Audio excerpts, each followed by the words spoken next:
ರಾಜ್ಯದಲ್ಲಿ ಮತ್ತೊಂದು ವಂದೇ ಭಾರತ್ ರೈಲು ಸಂಚರಿಸೋದಕ್ಕೆ ಅಣಿಯಾಗಿದೆ. ಇಂದು ಮಂಗಳೂರಿನಿಂದ ಗೋವಾಗೆ ಪ್ರಯಾಣಿಸೋ ಸೂಪರ್ ಫಾಸ್ಟ್ ರೈಲಿಗೆ ಪ್ರಧಾನಿ ಮೋದಿ ಗ್ರೀನ್ ಸಿಗ್ನಲ್ ನೀಡಲಿದ್ದಾರೆ. ಕೇವಲ 4.25 ಗಂಟೆಯಲ್ಲಿ ಗೋವಾದಲ್ಲಿ ಹೆಜ್ಜೆ ಇಡಬಹುದಾಗಿದೆ.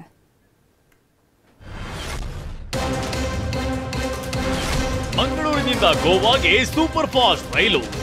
ವಂದೇ ಭಾರತ್ ರೈಲಿಗೆ ಇಂದು ಪಿಎಂ ಮೋದಿ ಚಾಲನೆ. ಮಂಗಳೂರಿನಿಂದ ಗೋವಾದ ಮಡಂಗಾವ್ಗೆ ವಂದೇ ಭಾರತ್ ರೈಲು ಇಂದಿನಿಂದ ಸಂಚಾರ ಮಾಡಲು ಸಜ್ಜಾಗಿದೆ. ಮಂಗಳೂರು ಮತ್ತು ಮಡಂಗಾವ್ ರೈಲು ಸೇರಿ 6 ವಂದೇ ಭಾರತ್ ರೈಲು ಸಂಚಾರಕ್ಕೆ ಪ್ರಧಾನಿ ಮೋದಿ ಅಯೋಧ್ಯೆಯಲ್ಲಿಂದು ಚಾಲನೆ ನೀಡಲಿದ್ದಾರೆ. ಗಂಟೆಗೆ 160 ಕಿಲೋಮೀಟರ್ ವೇಗದಲ್ಲಿ ಚಲಿಸುವ ರೈಲು 4.25 ಗಂಟೆಯಲ್ಲಿ ಗೋವಾಗೆ ರೀಚ್ ಆಗಲಿದೆ. ಈಗಾಗಲೇ ಮಂಗಳೂರು ಸೆಂಟ್ರಲ್ ರೈಲು ನಿಲ್ದಾಣಕ್ಕೆ ವಂದೇ ಭಾರತ್ ರೈಲು ಬಂದು ನಿಂತಿದೆ. ಈ ಹಿಂದೆ ಮಂಗಳೂರಿನಿಂದ ಗೋವಾಗೆ ತೆರಳಲು ಸುಮಾರು 8 ರಿಂದ 9 ಗಂಟೆ ಬೇಕಾಗಿತ್ತು. ಆದ್ರೆ ಇನ್ಮುಂದೆ ಕೇವಲ 4.25 ಗಂಟೆಯಲ್ಲಿ ಹೋಗಬಹುದು.